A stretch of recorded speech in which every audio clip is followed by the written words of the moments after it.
Hello, welcome back to the David Watson podcast. Today I spoke with Dr. Daniel Chappelle.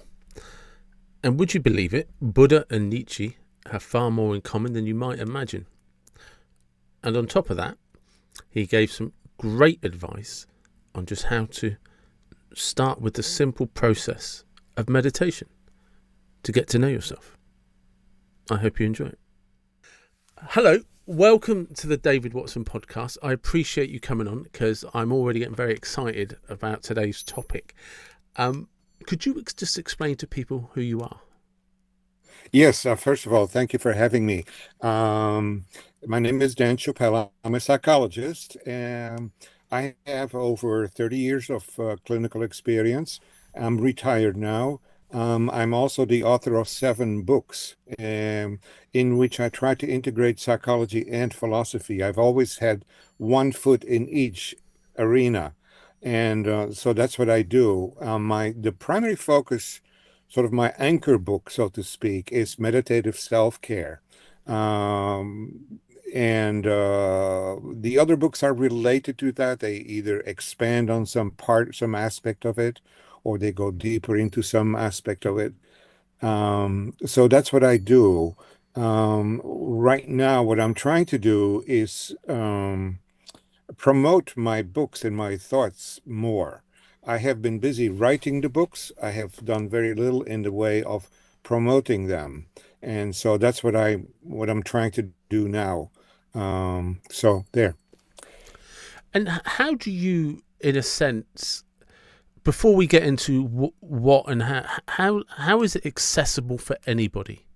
Because that's probably the key to anything, isn't it? Is how anybody can access it. You mean meditation or my work or? All of it, because I don't Okay. I don't suppose it can be labelled as one solution fits all. No, no, no, no, no, no. Um, So here's a different way of looking at it. Where would you suggest people start?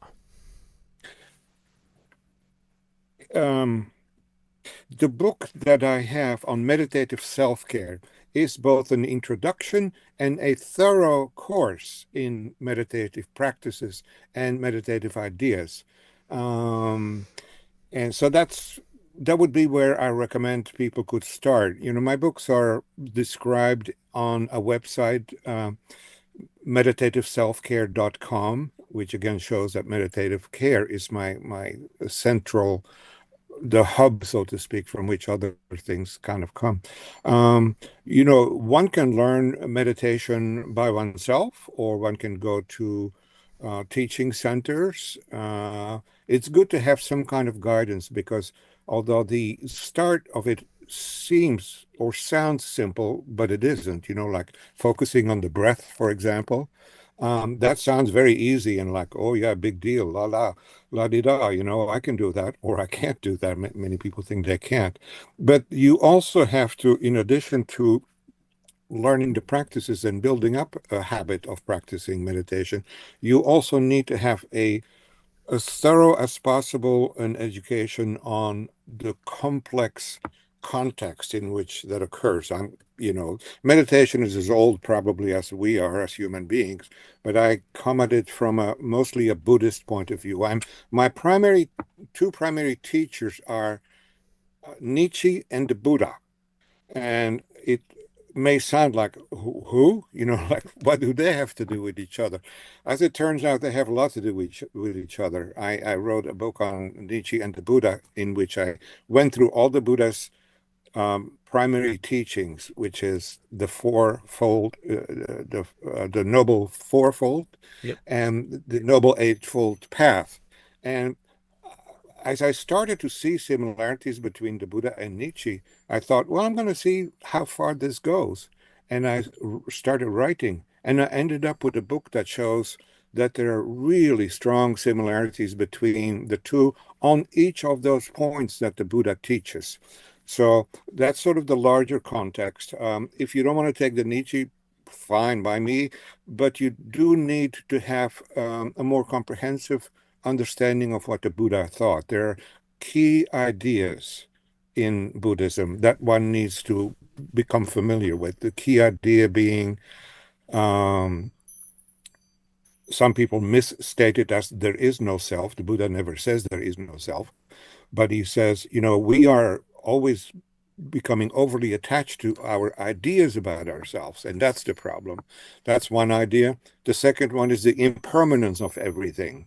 Everything in the universe is impermanent, including us, including every moment. From moment to moment, things change and our experience changes. And the third one is if we look to the world to make us happy, we're going to be disappointed because it's not going to do so. Our happiness or unhappiness comes not from the world, um, and we shouldn't blame it for disappointing us. It comes from our mind. Our mind is a very active beast, and we need to learn how to see how our mind works, and that's what meditation is really for, what it is about. Do we really kind of understand or know why the mind is so active? Why the mind is so active? Well, I suppose one could go at it from different angles, from a sort of neuropsychological point of view, or a scientific point, or another scientific point of view. I go at it simply from the fact that everyday life is a constant series of challenges. Your nose itches, you have to scratch it, Yeah. The neighbor is, annoying you, so you have to deal with that. You can have conflict or no conflict. Your spouse is angry with you, so you have to deal with that. And we're constantly thinking, even when we're not aware of our thinking. And what we're always thinking is who we believe we are. In every moment, we are some kind of dramatic figure. The child that's once again, slighted, or, the employee who is once again not passed on for a promotion, or the spouse who's constantly having to deal with a nagging other spouse, etc. We're constantly imagining ourselves in certain roles, even and especially because we're not thinking about that. We're not consciously thinking about it, but as we become aware of it, and that's the genius of paying attention to your breath, is try to focus just on breathing, feeling the breathing and sitting in your body. You soon begin to see that your mind wanders off like crazy, and it wanders into all kinds of thoughts, and it is very difficult to stay on the target of just breathing and just feeling the breathing and feeling the sitting. And so you begin to see that your mind is like a hyperactive monkey jumping from one thing to another, or like a dog chasing after a stick. When you throw a stick in front of a dog, um, the dog happily chases after it. And our mind does that with everything that enters our mind. We chase after it. Um, the point of meditation, one of the goals of meditation, is that we develop instead what has been called a lion gaze. A lion gaze, if you throw a stick in front of a lion, the lion looks at the source of the stick, but doesn't chase after the stick. That's the big difference. I should take a break here and see where you want to go from here. And no, I was happy to listen. I was happy to listen. I, I don't want to talk too much, so you have to sort of shut me up, because I can, Oh no, my no. The purpose of the podcast really should be that I shut up and listen, and don't talk too much. Um, Otherwise, I'll be accused of liking the sound of my own voice too much, which yeah. is a very good quality to have when you do a podcast, because it's important to listen to what you're saying. So when you edit podcasts, obviously, if you don't like the sound of your own voice, it makes it very difficult. And so, no, to talk as much as you want, but I will, because we've kind of interjected a little space. A curiosity I have is, where did it start for you? For me personally, Yeah. okay. Formally, it started. Let me see. First of all, when I was young, my 20s or whatever, I would never have thought that I would end up studying Buddhism or Hmm. sitting in meditation. I thought that was sort of, I didn't have a very good appreciation for it, and I was very immature in judging it prematurely. Where my interest in Buddhism started was I had my PhD and my first book were on Nietzsche and psychoanalysis, and I'd become a little bit of a Nietzsche scholar, and I kept, of course, studying. And then I also got interested in Buddhism. I forgot I was introduced or something caught my attention. I said, I'm going to, check this out.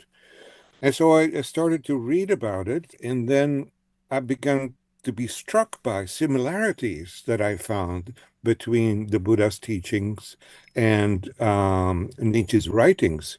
And so the more I got into it, then I also started I joined a Sangha, a teaching, Buddhist meditation learning center.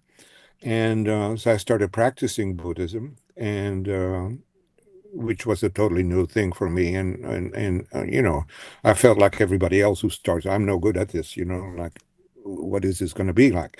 And then I kept on studying and reading and doing and writing more. And as I mentioned earlier, I ended up with this book on Nietzsche and the Buddha, and I was just absolutely struck by it. And the point of why that interested me, it was not just sort of a disengaged kind of academic interest. Everything that I've written has always been very personal. It's something I struggled with myself or I thought would be helpful for me and others, always thinking if something is helpful for me, it will be helpful to others as well, because I'm not unique. I'm like everybody else. And so what struck me in finding the similarities between the Buddha and Nietzsche is in the West, we tend to think that Buddhism is sort of an Eastern thing. They have a corner of the market on Buddhism. Well, they certainly have done well in their corner of that market. But the thing is, they're not the only ones. And I don't mean just like the way Buddhism evolved in Tibet, in China, and Japan, and so on. But the West itself has a kind of a Buddhism in our own tradition, um, and that is most articulated in Nietzsche. So I thought part of what I was doing with that book was to make the argument that there is room here for what I call a Buddhism of the West, by the West, and for the West. Instead of, we don't need to sort of walk strictly in line in the footsteps of the Buddha and all the great Buddhist teachers, which is fine. But we also have our own. And I think if we open our eyes to what there is in our own philosophic tradition, Buddhism might have a better chance of growing deeper roots in Europe, in the West, than it has so far. There are people here who are very deeply into Buddhism, but they stand apart. The culture at large is not with them.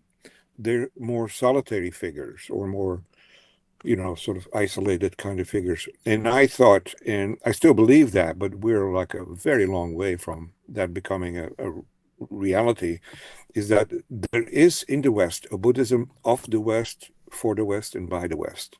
That was part of the argument of why I wrote the book. And also, it helped me understand things better. If you read Nietzsche, you begin to understand Buddhism better. Conversely, if you really study Buddhism seriously, you begin to understand Nietzsche better, which is not a bad thing. Because it's interesting, isn't it? Because I'm going to go back to that thing that you mentioned about the mind being like the dog with a stick versus Yeah, the lion's gaze. Because if I was to look at the world today, like where we currently are with social media and 1 minute reels, and oh boy. yeah, well, because that's probably the perfect analogy, isn't it? It's the dog with a stick. You're Yeah, just being thrown a stick every 30 seconds, and yeah, you're just running after it, chasing it, wagging your yeah, tail until you're exhausted. And yeah. I mean, I was talking to somebody. I often discuss this actually on podcasts, that I think, and I promise I'm like a stuck record when it comes to this, because I do think about where today's generation are versus mine. And I was born in 74, so did most of my growing up in the 70s, the 80s, and obviously hit my 20s in the 90s. And it was pre-internet. And when I've been asked in the past, what do I think the main difference is? I think it's boredom, because Ah, pre-internet, well, because yeah, pre-internet, it was easy to become bored. So you actually invested a huge amount of your energy into being curious. And that could mean compiling a list of books to get from the library at the weekend, which was, if you was a kid, you wouldn't be able to get to the library till the weekend. But you, there was nothing to distract you, so you had to seek distraction. right. And that would lead into projects and doing stuff, or going for a walk in for 2 hours because somebody said there was, something in a field over there that's 2 hours away.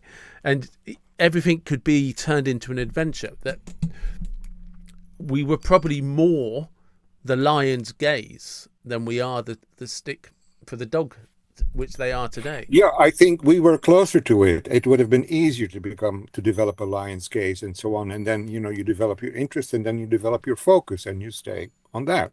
You don't look at every Mm. YouTube clip or anything like that. No, that's absolutely right. That and the preoccupation with the personal self, I think, that's a disaster, I think.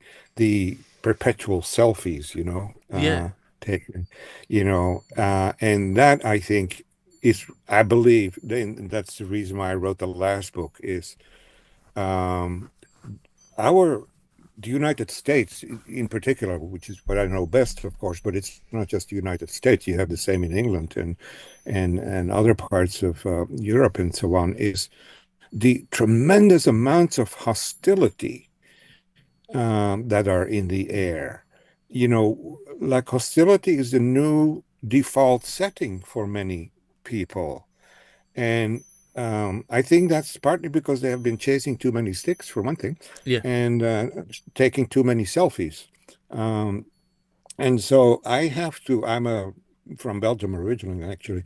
Um, when I hear Americans say we are a Christian nation, I have to sort of laugh and cringe at the same time for multiple reasons again, but they're certainly not acting like Christians. Our GOP, the Republican Party, that is one hate-mongering mass production outfit. how so? And what's that? How so?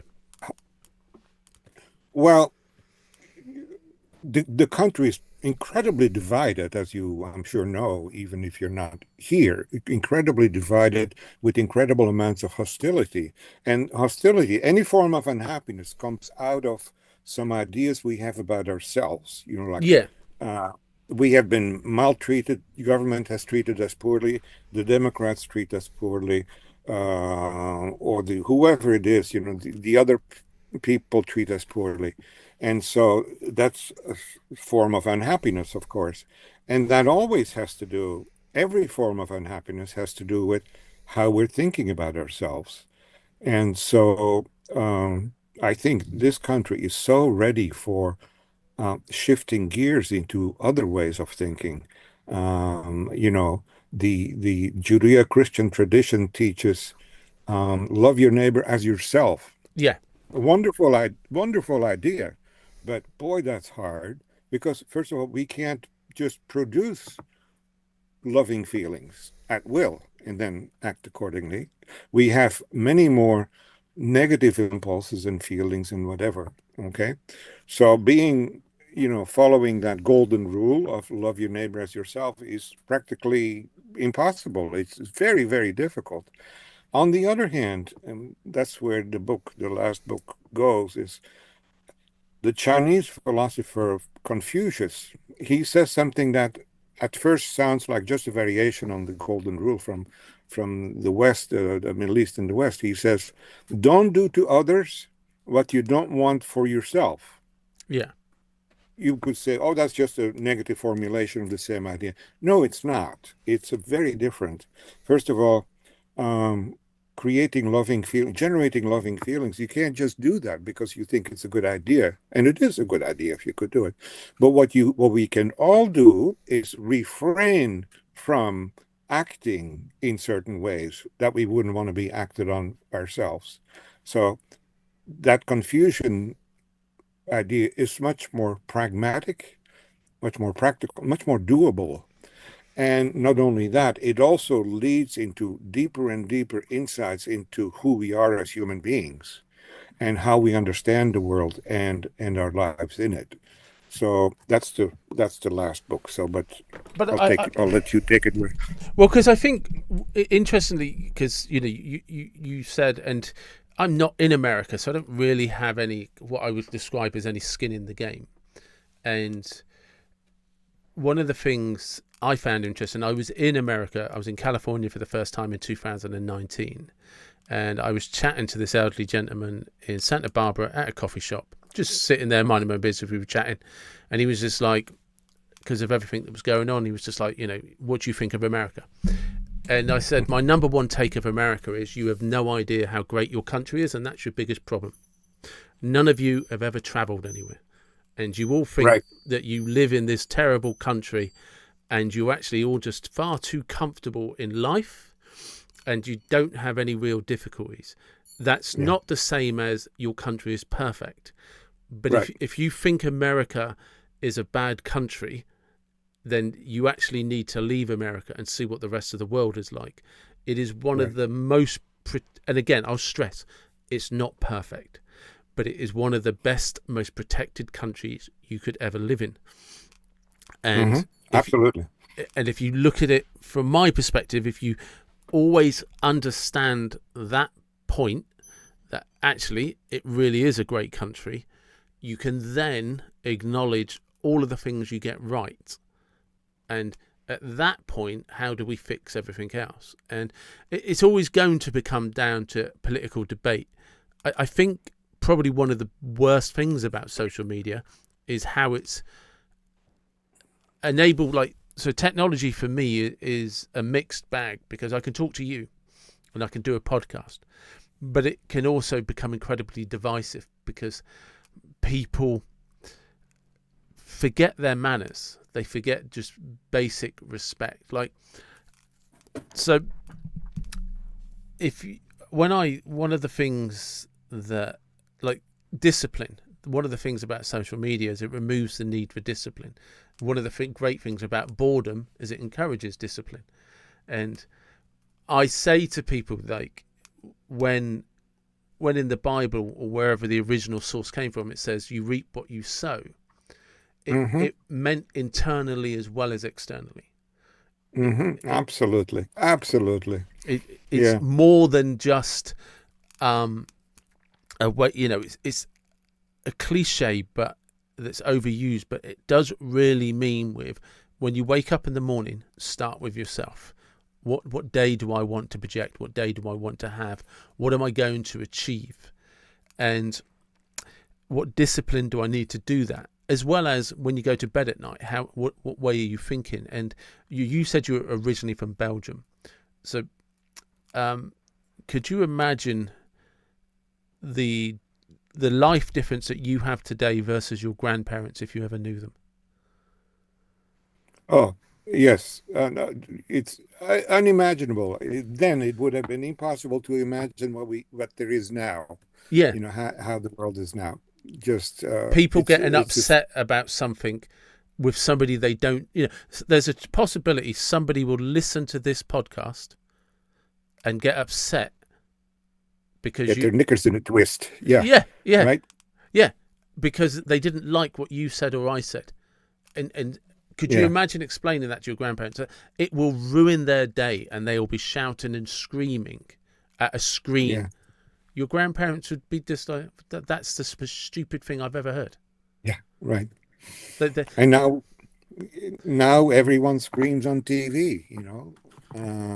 Screams in the election campaigns and whatever. It's so easy to scream. It's the easiest thing to do. You don't have to use your brains for it.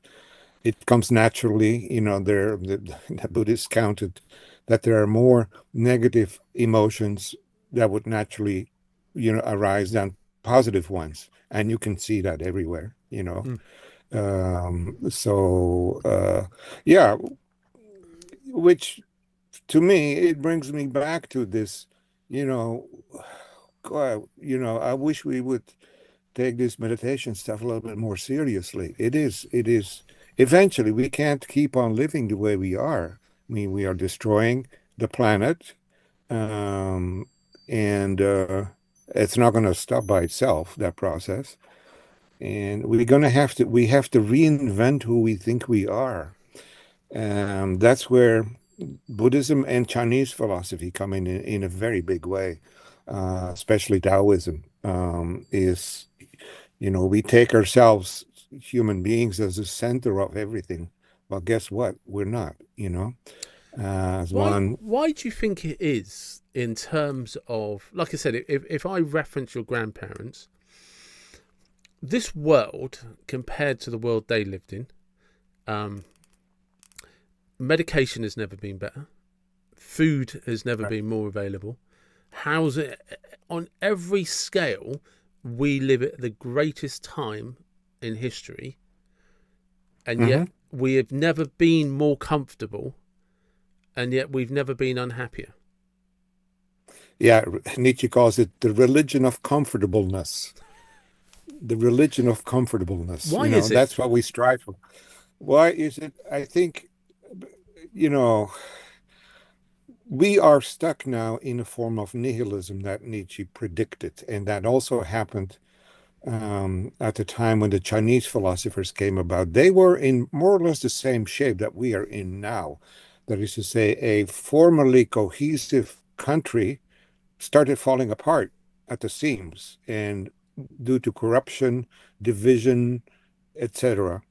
And for us now, one of the forms in which this has happened is, as Nietzsche summarizes it, as God is dead. That doesn't mean that some old man in the sky in his 80s all of a sudden falls off his throne and he's dead.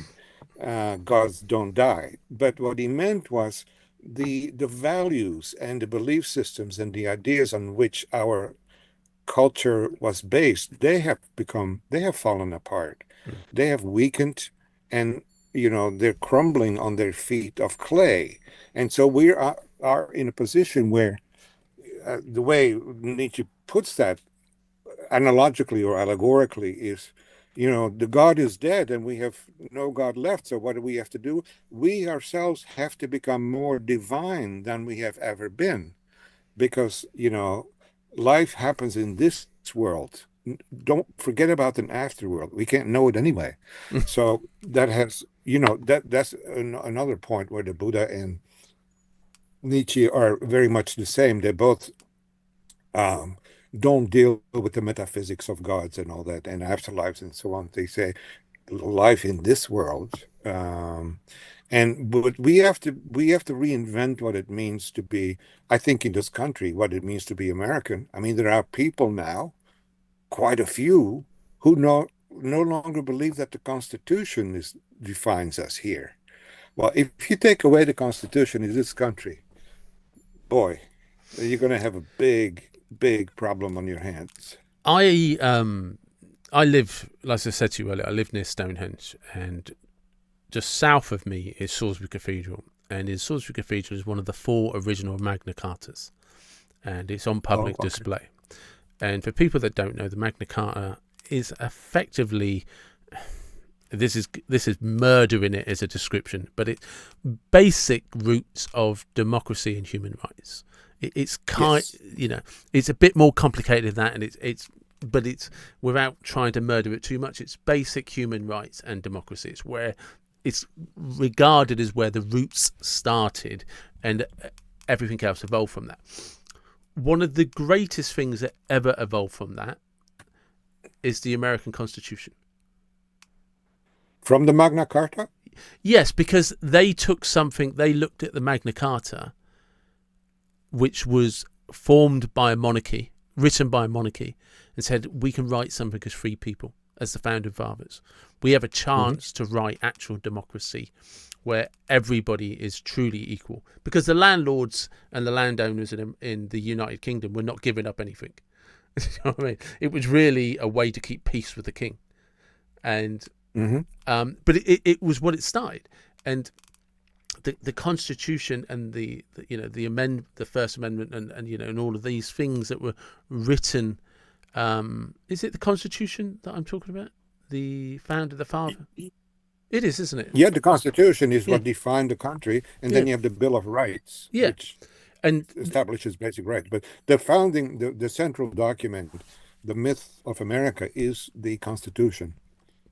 And one of the things that I often say to people is be mindful, be extremely mindful of the institutions you tear down, because they sit on foundations that you've forgotten about. And if you tear that institution down, you will find you need something to replace it. And what you will end up doing is replacing it in every way except name. And these institutions literally define our culture, who we are, and our identity. And one of the ways that I've described this to people in the past is, it's not that I agree or don't agree with the monarchy. I'm kind of just, it is what it is. But it defines Great Britain and the Commonwealth. And it's hundreds, if not in the UK at least, it's thousands, a couple of thousand years of history, which is the same for France, for Spain, for Portugal, for Italy, Belgium, Holland. We had all of these monarchies, all the way to Greece, to Prussia, and it literally is the entire history and movement of Europe. And in the UK, we still have the monarchy as head of state, and it's a prominent part.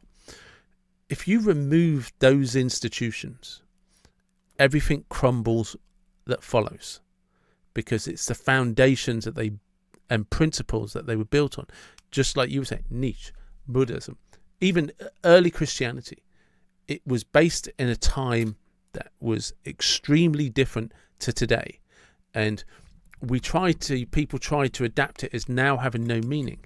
But I'll go back to, you reap what you sow. And the things that I've seen change is, there was a comedian in the UK that said, if you imagine your heroes from 100 years ago, and explain to them what a hot shower is. A hot shower. Explain to them what a hot shower is, right? From 100 years ago. Your grandparents. Explain to your grandparents that you're going to get upset if the water's not hot enough for you to have a hot shower. Yeah. And we now practice, myself included, cold therapy and cold showers every day, which is the only option they had sometimes, was to go down to the freezing cold river to get a wash. And we've reintroduced that into our life to shock ourselves into some sort of struggle at the beginning of every morning, so that the rest of the day can be easier. Yeah, there you go. Yeah, good. Yeah. Well, yeah, we definitely are at the turning point in history now, I think. And it's I don't know who said it originally, because it's been paraphrased so many times, but I think it came from an American basketball player or football player. I don't know who the original author is, but he said, my grandfather walked 10 miles to work. My father caught the bus. I drive a Mercedes, and my grandson will drive a Ferrari. And he goes on about that, hard times created strong men, and good times create weak men. Right. And I think that's what we're seeing, not a crumbling society, but a weak society that has just absolutely does not have the ability to take anything, say, seriously, but doesn't actually understand what hardship and discomfort is. Right. The religion of comfortableness. Yeah. Because I remember, you would be much more aware of this than I am.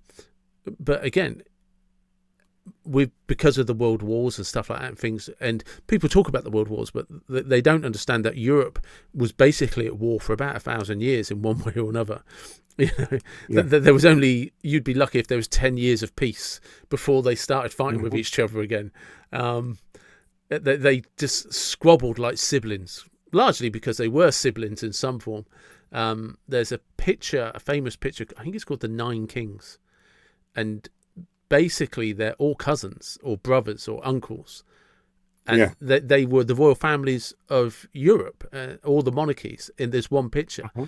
And then about 3 years Yeah. later is World War One, and they're actually fighting with each other. Yeah. And it's an incredible picture because this is basically a family squabbling, and Right. they brought all of these countries into a war. Again, that's an oversimplification of what actually happened, but if their egos, for want of a better term, were different, would we possibly could have avoided the First World War, Yeah. which probably is what Yeah. Absolutely. led to the Second World War. But Yeah. there was a time when child mortality was something like 3 in every 5 children died, and 1 in 20 childbirths resulted in the mother dying. And you and I come from a generation of grandparents, and probably for you parents, to be fair, is if you had food on the table and a roof over your head, you had a blessed life. It was Mm-hmm. that simple. And I think Mm-hmm. we slip into this because it's funny. They always this new religion almost of the law of manifestation and the law of attraction, where it talks about gratitude. Be grateful, and you can manifest whatever you want. But gratitude used to just be, I've eaten today, and there's no hole in the roof, and I have Yeah. clothes on my back. It was that simple. They were eternally grateful and went to bed really satisfied because they had those 3 things: warmth, food, Yeah. and shelter. Right. Right. Right. Right. Yeah, so I've no idea what led me down that rant. So back to you. What? Not. It's not a rant. It's a description of where we're at today in the world. And we have to rethink some very serious things. Like in America, we have to rethink what it means to be an American. Mm. Uh, you want to keep that constitution or not? You think it's okay or it's important or not?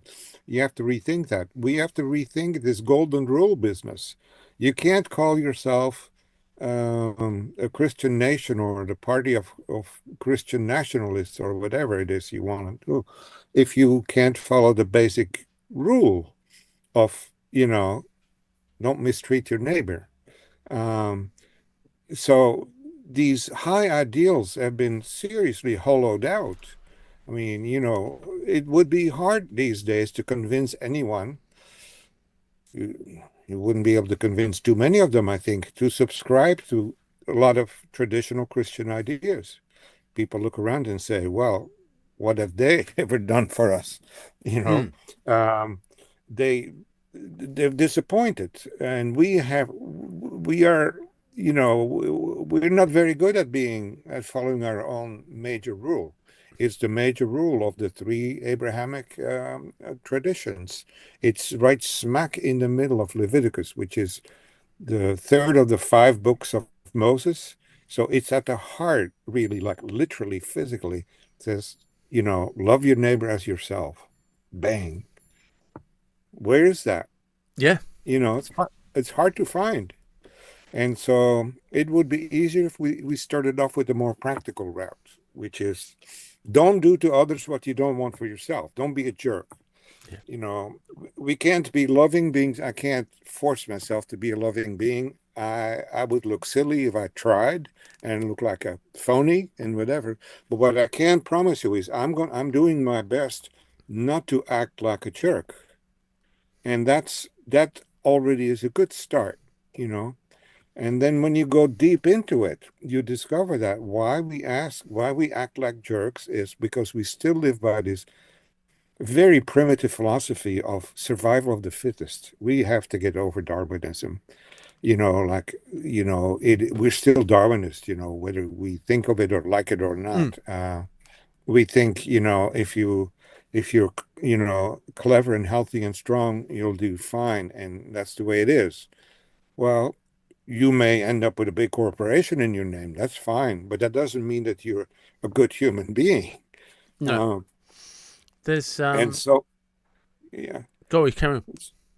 no, so we have to, you know, these religions, Buddhism, actually, which is not a religion, um, the Chinese philosophers, which also are not religious, Nietzsche, who's certainly not religious, they all have this idea that we have to overcome our pettiness, our smallness. The Buddha says we have to become what they call in Buddhism bodhisattvas, that are those are people who are living by the decision and to want to be like a Buddha. They're not going to succeed at it, but they're trying. They're really it doesn't get any better. The Chinese have something called the Junzi, which is like a noble being, a noble being who has become noble not by birth, but by effort. And what effort are we talking about? We're talking about the effort of ethical development. Me developing my virtuous behaviors and reducing my unhelpful behaviors. The Nietzsche talks about the overman, the overhuman. In the original, and it's better known as the Übermensch, and people mistook that to be like, oh, we have to become like Nazis, and so this is as dead wrong as it gets.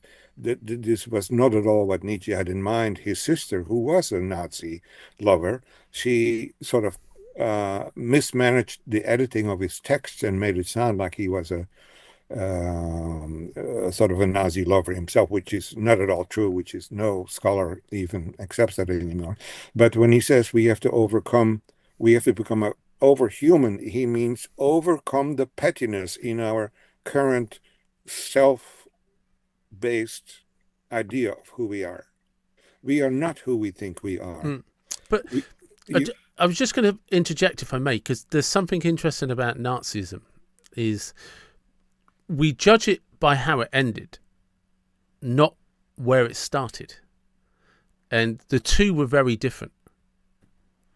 I'm not saying that it was pleasant, it was nice, but the original Nazi party before it was taken over by Hitler was very different to what it became at the end of the war.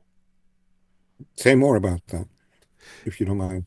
Well, because I don't remember all the details, but it was a political party. It never intended to go to war.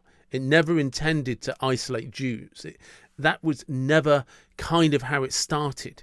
And Okay. the reason I mention that is because a lot of things where they are today was never what they were intended for.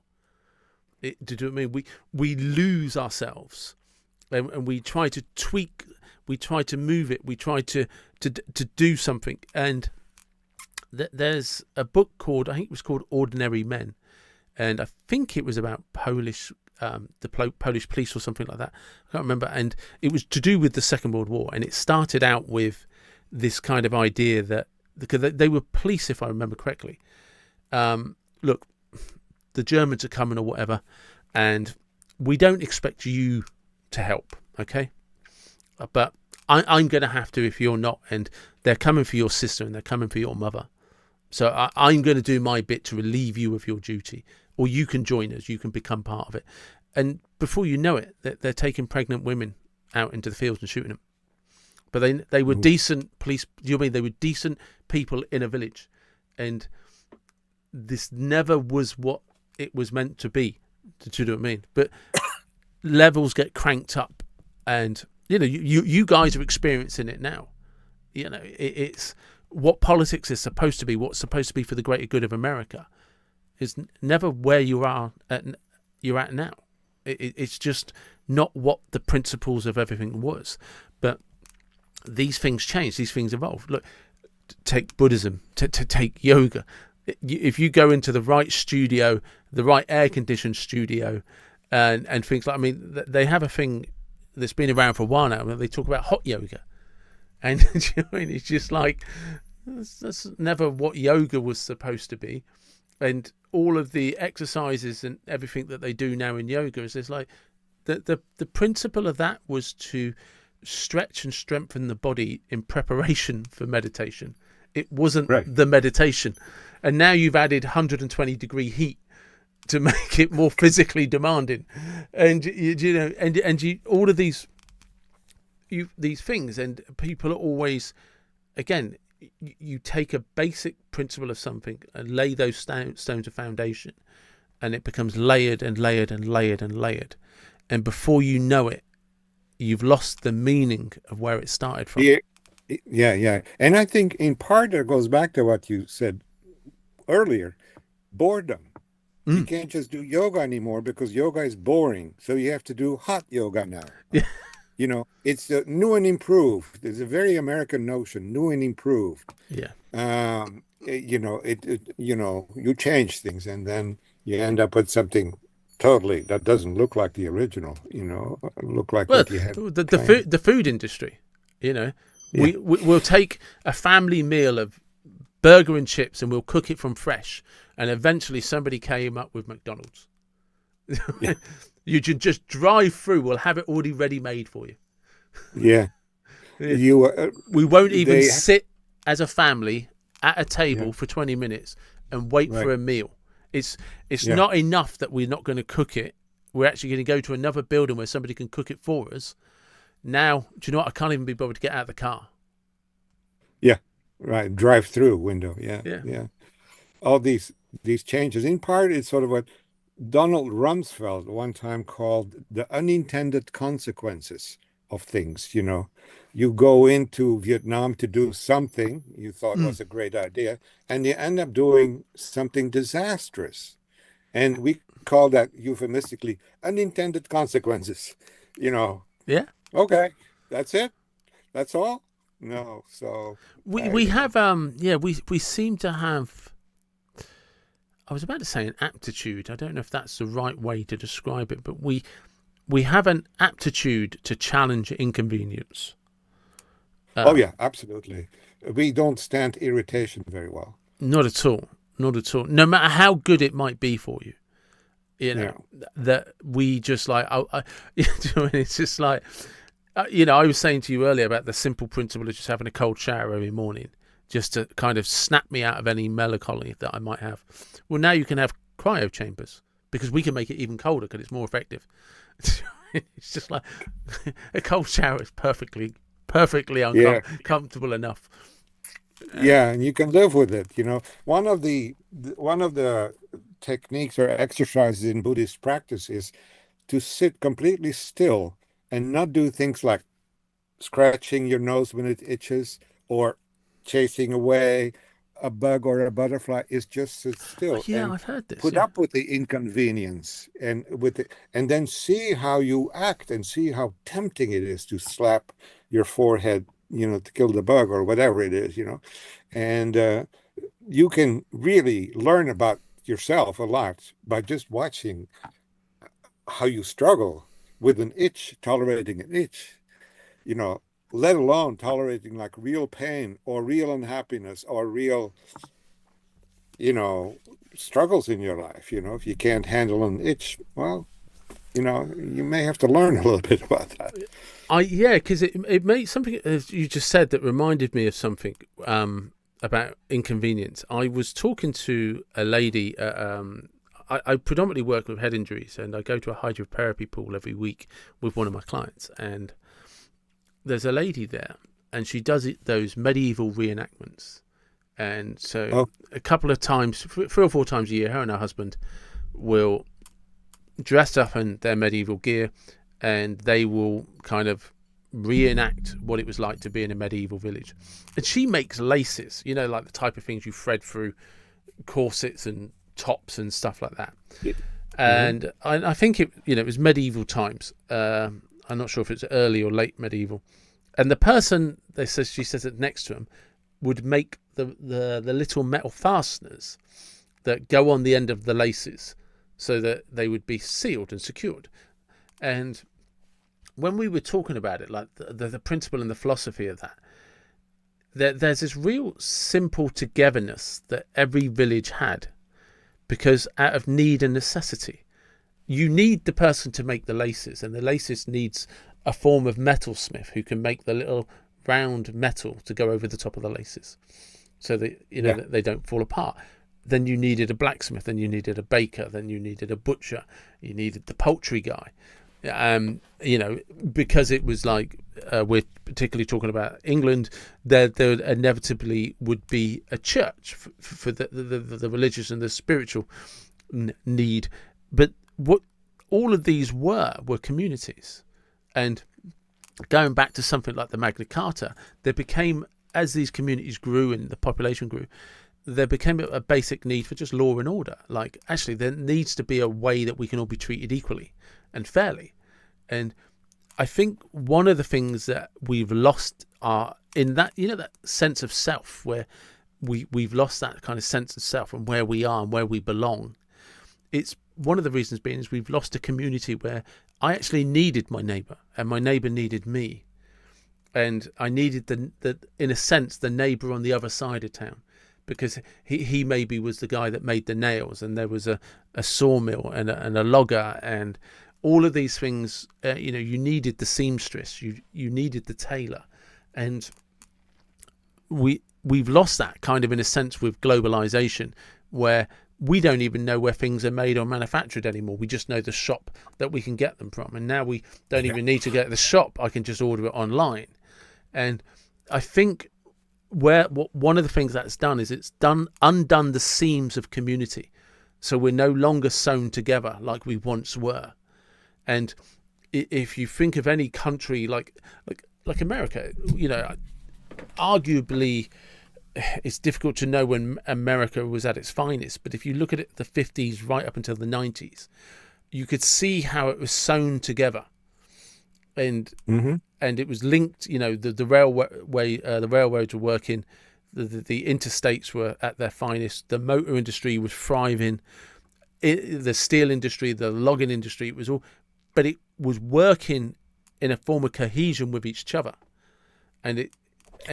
Yeah, we had a lived sense of the interdependence of everything and everybody. Yeah. Now, interdependence is sort of an abstract idea, but then you lived it. It was not even an issue. You didn't even think about it. No. It was there. You were living it. So, yeah, absolutely. And again, the personal self isolates itself by thinking itself separate from everything and everybody else. But I think that's what's happened. That concept that you're talking about, the personal self thinks it's separate. But that's because once upon a time, I thought I belonged to my community because there would be a place where I was needed. Right. Whereas nobody needs me in a sense today, in the grander sense that I want to feel valued and purpose. Most people don't have a job that they feel is purposeful. The medieval lady that just made lace knew that people needed her. She just made laces. It seems really simple, but she just made laces. The baker made bread, but he knew he was needed. The miller knew he was needed. It's what Confucius would call the role that we have. Yeah. We're not, he was not at all interested in individual self. He was interested in you living out, practicing your role as best as possible and getting better at it over the years. So, yeah. And that's a good, because if you think about, there used to be terms like master craftsman, where you'd become so good at your role, you were considered a master in it. You were considered the finest example of what it was to be a blacksmith. And a stonemason, or whatever it was. And I think one of the things that's happened is we've grown globally, is we've lost that sense of what our role is and who our role is, because we no longer feel that anybody depends on it. Right. And I don't know how we replace that, because I think that the spiritual kind of meditation side of it is, I think, should be a foundation to everybody's life. But at some point, the physical self needs to feel that it belongs within its community. One of the things you do when you develop sort of a Buddhist mindset and practice is that you begin to shed things that you used to need to know who you are.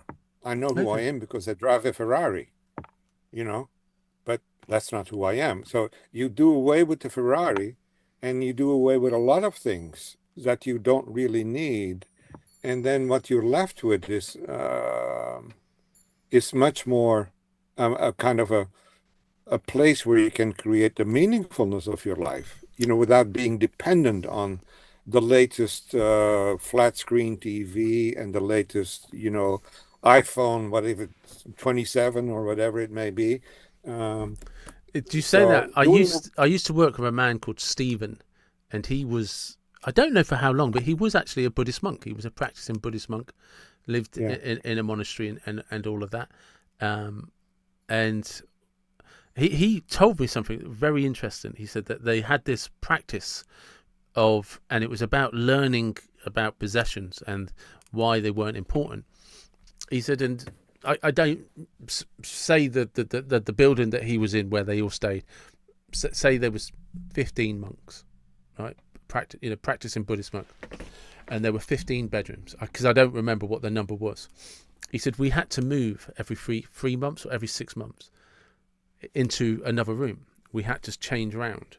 And oh, really? Okay. yeah, and he said, and the purpose of the practice was to teach you that if it took you too long to carry your possessions, you had too many possessions.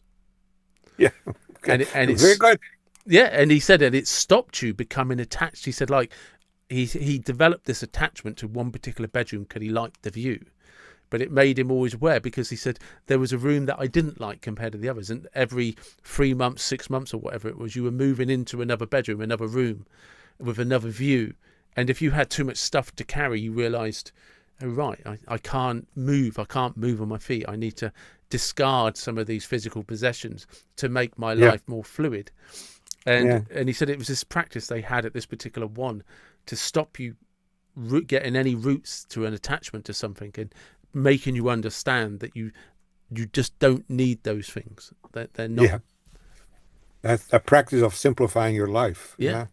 yeah. Which is a very difficult thing to do, to simplify your life. But yeah, sure. I'm So, just being mindful of time. One of the things I'd like to finish before I get to my last random question is what suggestions, because we're very good at this world, like I used to watch YouTube videos where they say like 10 things you shouldn't do, and why your life's not working and stuff like that. And it made me realize you don't learn anything, because what you really need is somebody to tell you the 3 things you should do, the 3 things I did that made a difference, or 5 things that helped me do X, Y, and Z. And what do, if you reflect on your life, what have you done well? okay, good question. And I think my answer would be to read. I read things. I started reading. I found a book on psychoanalysis when I was 13 years old. Of course, I didn't understand much of it at all, but that didn't discourage me. I just kept on reading, and I kept on reading and reading and reading. And now I'm reading crazy people like the Chinese philosopher Zhuangzi. And I've learned how to find my way around in places like, or Nietzsche. Nietzsche's no picnic, And so that's what I've done. The story of my life is really the story of reading and not giving up on it. Um, that's it. Uh, that's And what I've done. it That may not work for other people, no, no, no. which is fine. But it's, I think it's sometimes helpful to for people to understand that, because it's effectively don't quit. It's Yeah, and that it's a lifelong endeavor. So it's wonderful. absolutely. So it's a wonderful idea of learn to read, and I don't mean learn to read words, learn to read books. No, no, no. Absolutely. Yeah, absolutely. There is, this idea that if you give up on your own dream, if you don't follow your dream, whatever it may be, and you may not know what it is, but some part of you does know. I didn't know what it was, but I kept reading, and I'm very happy with where I ended up. But if you don't follow your own dream, you're going to be working for somebody else's dream. Yes. You know? Yes. That's I like that. I Yeah. like that. What would you, if somebody finds, we're at kind of like, because there's so many scenarios, but somebody has got to a point in their life where it's a tipping point where the pain has become too much that it now is making them force into the pain of change. And they reached out to you and just said, look, I need to start a practice, a routine. What would your suggestions be to them? I would say find a way that is comfortable for you to begin a practice of meditation. Find somebody that you can trust, or find a good center or a good book, or there are many things online now. Start 5 minutes, fine. Maybe tomorrow will be 6 minutes. But that is really, it turns you from your attention from, which tends to be externally focused on my wife, my job, my this, my that, to your mind, learning to observe your mind. You're going to be with your mind for the rest of your life. I guarantee you that. And so learning about how your mind works, first of all, you're going to be astounded by all the stuff that your mind does. Eventually, you're going to sort of begin to recognize some patterns or whatever. Eventually, you're going to develop compassion for your mind, because your mind is what's making you miserable, but you're going to, instead of fighting it, nobody ever wins anything by fighting. You get to know it, and eventually begin to develop some fondness for certain things, aspects of your mind. Eventually, you develop a good faith that looking at your mind and how works is okay. It's not going to kill you. It's not going to hurt you. But it's most you. It's what you need to know most to know your life. And you can't know your life in advance. You can have fantasies of what you want to become. That's just fantasy, and that's boring stuff. But to really know who you are, you have to start by not knowing who you are. It's a paradox. Yes. Again, a Nietzschean idea. But in order to become who you're supposed to be, which you can't know, you have to start by not knowing who you are. So start there. Okay. Lastly, meditation. So lastly, and this is a random question that has no real meaning. If there's a time machine, like a magical world, and you can go back to any place, any time in history, where would you go? Why would you go there? What car would you drive? And what music would you be listening to? You may not like the answer, but I love all the answers. My answer is, I don't want to go to another place or time. I want to be here. Here is where my salvation lies, whatever that may be. Here with everything as it is, even the craziness of America at this point in time. That's the big challenge of Nietzsche's thought of the eternal return. He says, how would you feel if somebody told you that you have to live your life over and over again, eternally, endlessly, with nothing new or different in it? That's a challenge. How would you feel? Many people would feel horrified. And he says, well, how well disposed would you have to become to yourself and your life to say that, hey, I like this idea? And that's what I've been working at for decades, that challenge. And so I'd say, same time, same place, here. I wouldn't want to be elsewhere. That's perfect. Thank you very much for your time. Okay, thank you. You have a wonderful day now. Okay. And you. And there you have it. That was Dr. Daniel Chappell. Yes, so many things I didn't know. A great conversation. I really enjoyed it.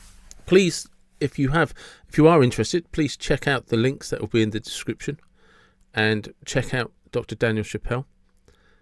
And above all else, as always, thank you very much for watching, for listening. I appreciate the support, always. And wherever you're from, whatever you believe, please do take care and be blessed.